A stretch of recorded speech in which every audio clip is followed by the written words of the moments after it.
အလုံးတရားရှိခင်သူတော်စင်ပြိဿတ်တို့ပဋ္ဌာန်းကိုရွတ်တဲ့ပုဂ္ဂိုလ်တွေတော်တော်များပါတယ်။ဘာရည်ရွယ်ချက်နဲ့ရွတ်တယ်ဆိုတာတော့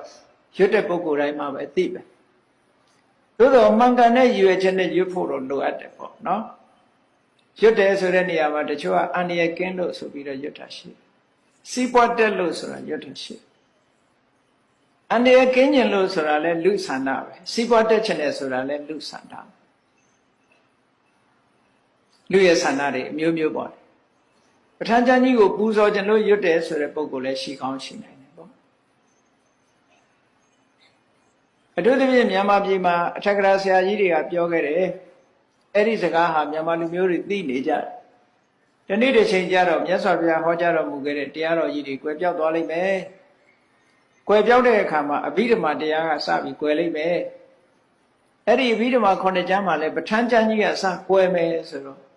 မကွဲအောင်ပဋ္ဌာန်းပွဲတွေလုပ်ပြီးအတန်20ရွတ်နေတာလည်းဖြစ်ကောင်းဖြစ်နိုင်တယ်ပေါ့ရည်ရွယ်ချက်ကတော့အဲ့တော့ရွတ်တဲ့ပုဂ္ဂိုလ်တွေစီမံတဲ့ပုဂ္ဂိုလ်တွေရဲ့ရည်ရွယ်ချက်ကတော့ဒါပုဂ္ဂိုလ်တွေဆိုင်ရာရည်ရွယ်ချက်ပဲပြောရပေါ့သို့တော့ကောင်းမွန်တဲ့ရည်ရွယ်ချက်နဲ့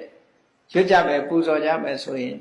အမှန်တမ်းကောင်းပါတယ်တချို့ကလည်းရှိပဲပေါ့ကသဗ္ဗမြတ်စွာဘုရားလက်ထက်တုန်းကအဘိဓမ္မာ30ပြီးလှိုင်ကူထဲမှာရဟန်းတော်တွေအဘိဓမ္မာ30နေကြတယ်အဘိဓမ္မာတရားရဲ့အတိတ်အနဲ့အလေးအနက်ကိုမသိတဲ့အတိတ်ပဲကိုနားမလဲတဲ့လင်းတို့သား900ဟာအဘိဓမ္မာတရားသံတွေကိုကြားရင်ကနေပြီးတော့စိတ်ကြည်နူးမှုရတယ်အဲ့ဒီကောင်းမှုကြောင့်ခေါရမမြတ်စွာဘုရားလက်ထက်မှာအမျိုးကောင်းသား900လာဖြစ်ပြီးတော့ရှင်သာရိပုတ္တရာထံကအဘိဓမ္မာတပည့်တွေပထမဆုံးအဘိဓမ္မာ9ကျမ်းကိုသင်ခွင့်ရတဲ့ယဟန်900လာဖြစ်လာတဲ့ဆိုတဲ့ story ကိုလည်းပဲဗမာတွေတော်တော်များများသိထားကြတယ်တချို့ကလည်းအဲ့ဒီပဋ္ဌာန်းတန်ကလေးကြားလို့ရှိရင်လင်းတို့တွေအားကြပြီးတော့ပေါ့လေ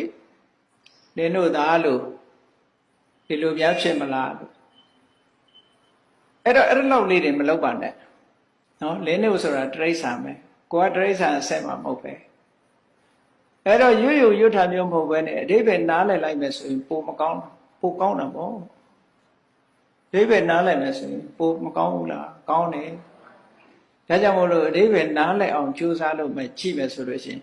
အန္တရာယ်ကင်းမှုရွတ်ထာတို့စီးပွားတက်ဖို့ရွတ်ထာတို့ဆိုတာမဟုတ်တော့ဘူးသူကအန္တရာယ်ကင်းတယ်ဆိုတာအခြားနည်းတွေအန္တရာယ်ကင်းတာ